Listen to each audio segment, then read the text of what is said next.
दुर्घटना थी। यह है निर्मम हत्या सरकार की नाक के नीचे।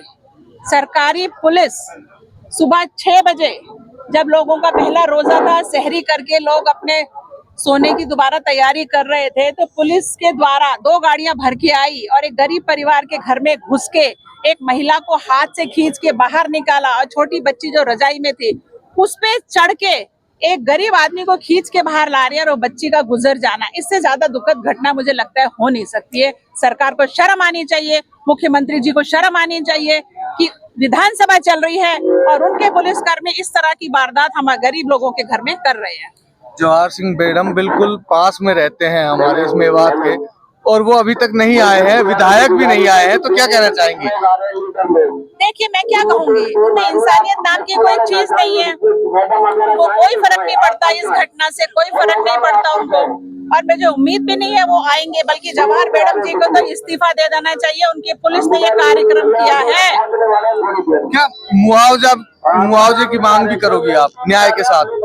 देखो, न्याय में तो होता ही है, अगर कोई सरकारी कर्मचारी के साथ के द्वारा इस तरह की घटना होती है तो मुआवजा तो बनता ही है।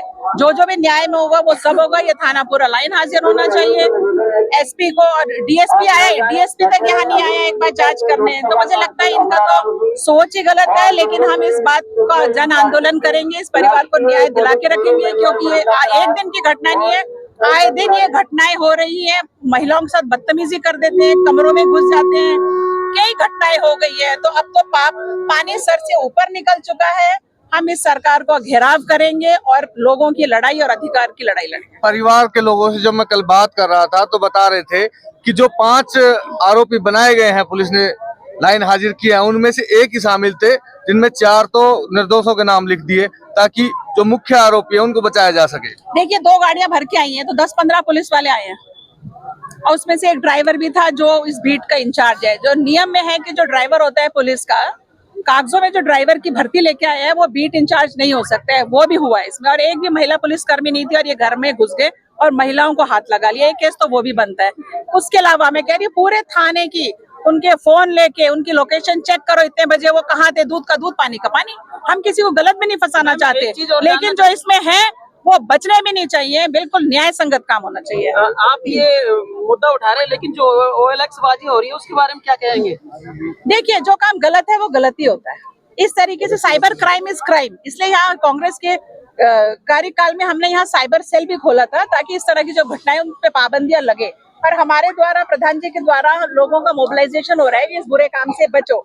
लेकिन अगर कोई कर रहा है तो उसके खिलाफ मुकदमा दर्ज हो, पूरी कार्रवाई होनी चाहिए। लेकिन उसके एवज में बेगुनाहों को फंसाना, उनको उठा के थाने में ले जाना, फिर पैसे वसूल करके उनको छोड़ देना, ये सरासर गलत है। जैसा पुलिस जी ने भी इसका मुद्दा उठाया है, क्या कहेंगे?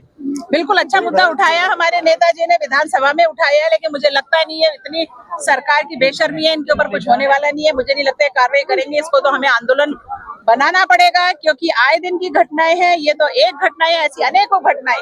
या तो बच्ची मर गई है इसलिए घटना ने थोड़ा सा बड़ा रूप ले लिया, वरना रोज बदतमीजी कर रहे हैं पुलिस वाले घुस के। इनके पास कोई कागज नहीं होते, कुछ नहीं होते, कोई वारंट नहीं होते, घुस जाते कि लोकेशन है। किस चीज की लोकेशन है भाई? क्या लोकेशन है तुम्हारे पास?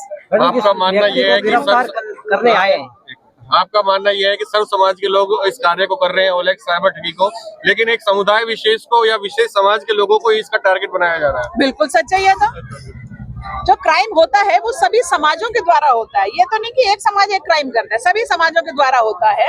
लेकिन ये लोग रेड मारने का काम एक समुदाय विशेष में ही कर रहे हैं, जो कि गलत है। भेदभाव की नीयत से ये लोग काम कर रहे हैं और ये पुलिस वाले जनता के रक्षक नहीं, भक्षक का रूप इन्होंने अपना लिया, जो एक्सेप्टेबल नहीं है।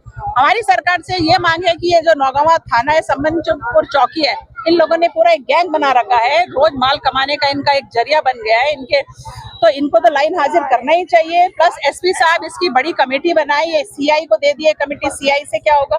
इतना बड़ा हादसा है, कमेटी हाई लेवल की कमेटी बननी चाहिए, निष्पक्ष जांच हो। और ये आए दिन जो ये रेड मारते रहते हैं पुलिस, ये गलत है। अगर कोई गलत है, कोई मुलजिम है, तो दिन दिहाड़े आए यहाँ पर, लोगों के बीच में बैठे पुलिस की कही ये इस व्यक्ति ने ये गलत किया है, हम इसको लेने आए हैं, तो गांव के जिम्मेदार व्यक्ति उसकी मदद जरूर करेंगे। जो रात में ये ऐसे रेड डालते हैं जैसे कोई आतंकवादी छुपा हुआ, 12-12 आदमी आते हैं, गरीब आदमी को उठाने के लिए इसकी जरूरत है। ये दहशत का माहौल बना रहे हैं, ये इलाके की शांति भंग करना चाहते हैं, हम इसके सख्त खिलाफ हैं, हम ऐसा नहीं होने देंगे। मैडम, जिसको पुलिस गिरफ्तार करने आई थी, क्या उसका आपराधिक रिकॉर्ड बताया जा रहा है? कुछ भी नहीं था, कह रहे लोकेशन है ना रिकॉर्ड है, अभी भी बता देना क्या है, हम तो अभी भी पूछ रहे हैं। वो तो बेचारा हाथ में तो छाले पड़े हुए हैं उसके, काय का क्या मुलजिम है वो? हाँ, इनके परिवार में गरीब परिवार है, घर में दरवाजा तक तो है नहीं और रेड मार रहे हैं 11 आदमी। इससे घटिया क्या हो सकता है आप सोचिए। ये तो घोर कलयुग है, घोर अन्याय है। अंधेर नगरी चौपट राजा है। राजस्थान में कोई सरकार, कोई कानून व्यवस्था आज की तारीख में नहीं है। जवाहर सिंह मैडम का इस्तीफा मांग बिल्कुल, उनको तो इस्तीफा दे देना चाहिए, शर्म आनी चाहिए। क्या है उनके नगर में हालात देख लो क्या हो रहे हैं। उनके यहाँ भी इसी तरह के हालात हैं, टटलूबाजों को उठा लाते हैं, 20 आदमियों को लाते हैं और पैसे वसूल के उनको छोड़ देते हैं। ये तो खुलेआम वसूली हो रही है, खुलेआम। इनके फोन चेक कर लो, पुलिस सिपाहियों के फोन चेक कर लो, किस किस से बात कर रहे हैं। आपने देखा नहीं क्या? आप लोगों को सब पता है, आप पत्रकारों से कुछ छुपता नहीं है। वही मैं कह रही हूँ ना, अंधेर नगरी चौपट राजा। Thank you.